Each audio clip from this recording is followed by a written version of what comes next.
Hello everybody, Mr. Balker here. I'm going to cover your Amplify lesson for the day real quickly. Today we're doing Unit 8C, Subunit 1, Lesson 9. The name of this lesson is Surprising Oppositions. Before we go any further, I kind of want to explain why it's called surprising oppositions. An opposition is when two things are put in conflict with one another. Lightness, heaviness, dark, light, happy, sad, horse, human. These are things that aren't necessarily complete polar opposites. But what we're trying to point out here is that they either work to reinforce an idea together, or they work to highlight a discrepancy, a difference between two things together. And what I mean by that is, let's go to the example of horse and human real fast. Okay? In the reading today, we talk about our Colonel Lloyd. He's the plantation owner that owns all of the slaves at this particular plantation, including our writer. Okay? Frederick Douglass is owned by this man. And what he's talking about is, in this opening paragraph, he explains very vividly, on slide 2, I believe it is, he explains vividly how nice the stables are that the Colonel keeps. He makes them sound very, very fancy, very well kept. It's almost kind of flattering to Colonel Lloyd, talking about, oh, what a nice stable you have. What a wonderful building. It seems like we almost respect him and think, man, this guy's really got it together. And he does this on purpose so that in the next paragraph, when he talks about who's taking care of those horses, and he goes back to old and young Barney, the two men that are slaves, and they're not well taken care of. They're not fancy. They're not of noble blood in the same way that the horses are, right? The horses are spoke of reverently and enthusiastically.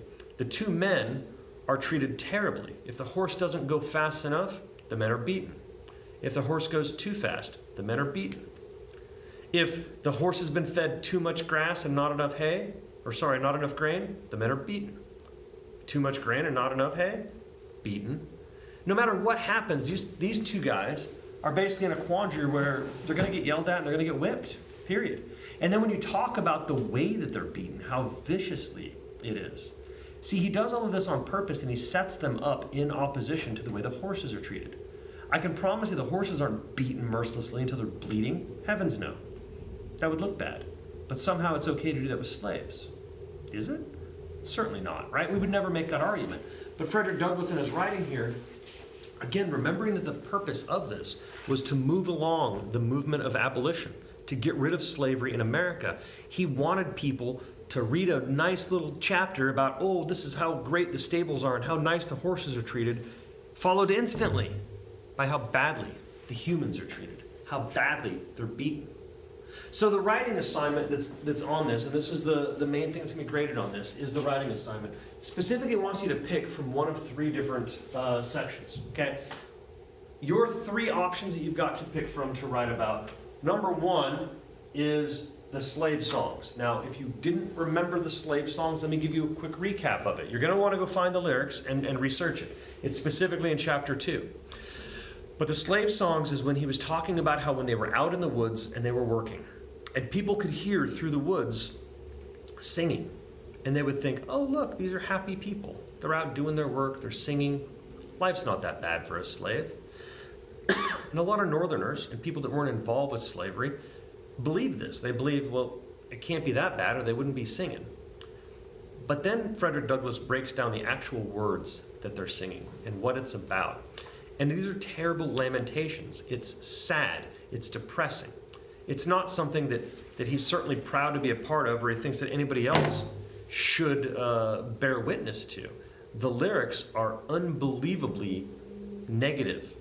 So that's one thing that you can write about. You can talk about those songs and the perception of it, okay? The second thing you've got a choice about are the Barneys, right? Old and young Barney who took care of the horses. Those two guys are held in direct opposition to the horses and the stables themselves. It'd be an easy one to write about.